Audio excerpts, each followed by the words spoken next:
Dubs, how you doing?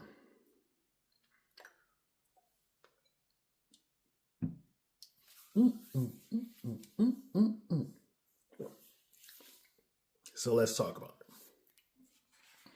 Let's talk about Sony's Spider-Man Noir that is running now on Amazon Prime. I have two problems with an otherwise excellent series. First of all, Sony, come here. Sony, come here. This is your world now. This is your lane. With the exception of Spider Man, fuck your live action adaptations. They are ass. They are utter garbage. You know it. I know it. Everybody fucking knows it. So just give that up. Stick to animation in series like this. Where do I start? Spider-Man Noir tells the story of Ben Riley, the Spider-Man of that era who made his appearance during or right after World War II. He is played by Nicolas Cage. And if you are a fan of Nicolas Cage,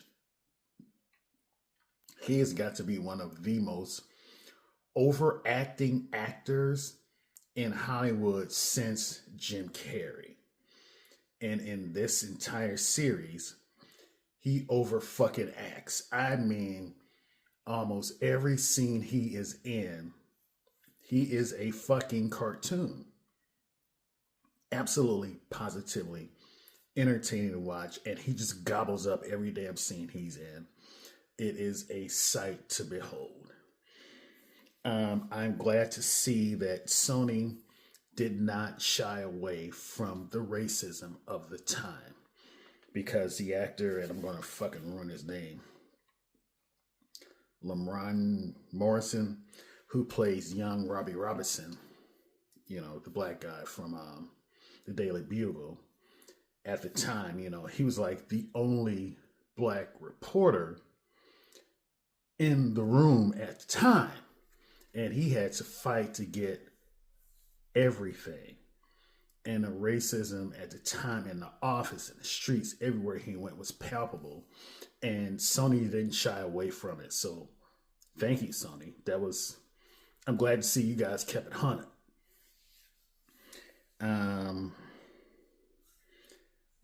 Lai Jun Lai, who was born in Shanghai and moved to Colombia. Strange option.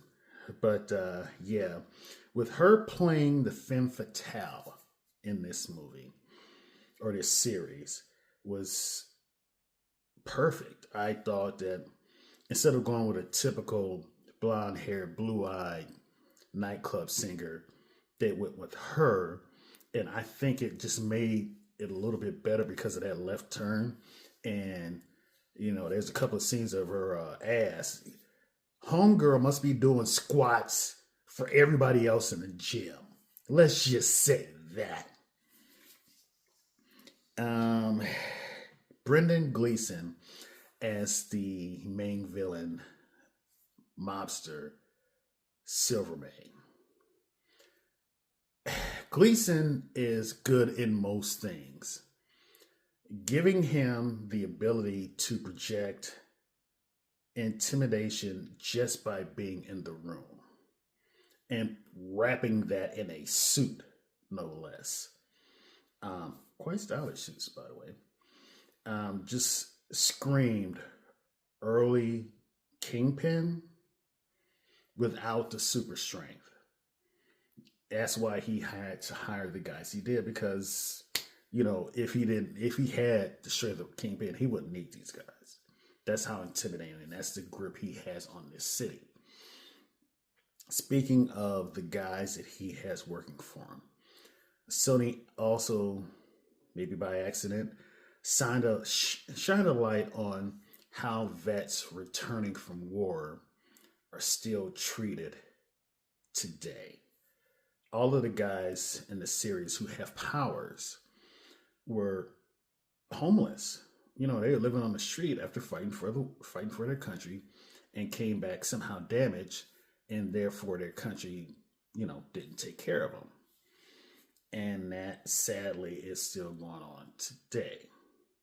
I appreciate how Sony shine a light on that, and also shine a light on how, because of their desperation, they are willing to do almost anything to just make ends meet because of a country that has turned its back on them.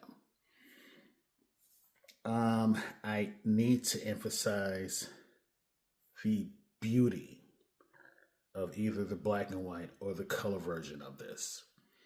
The black and white, people don't understand, who are not into cinematography or photography for that matter, that even black and white, modern black and white, has a certain bit of color in it, baked into it. That's why it tends to be so sharp. That's why it tends to be as beautiful as it is. And it shows through in this series. I'm going to watch the color version of it. I'm almost through the black and white right now, but it is pitch perfect. I have heard that the color version pops like, if you've ever had a Samsung device, think that. You know how you put it on Vivid? Yeah, you're going to get that effect. Also, the sound. The sound is this. Just fucking chef's kiss. The sound, and again, I keep preaching this all the time. Work your ass some OT. If you live in an apartment, then get a sound bar. But if you can't get a surround sound, this is one of those reasons you should get a surround sound or a very, very good sound bar to go with your television, because the sound engineering in this series is fantastic. So my takeaway from this is the only two problems I have with it. I would have preferred it be a weekly release instead of dumping everything all at once. And we didn't get to see the femme fatale's ass and panties. That's about it. Oh, and if I'm going to nitpick, I'm also going to bring up the fact that Spider-Man Noir in the comics used guns. He shot people all the fucking time. Other than that, I'm going to give this, because of the sound and the design and the cinematography, I'm going to give it a 9 out of 10. And a high recommendation that you guys check this out. Those are my thoughts.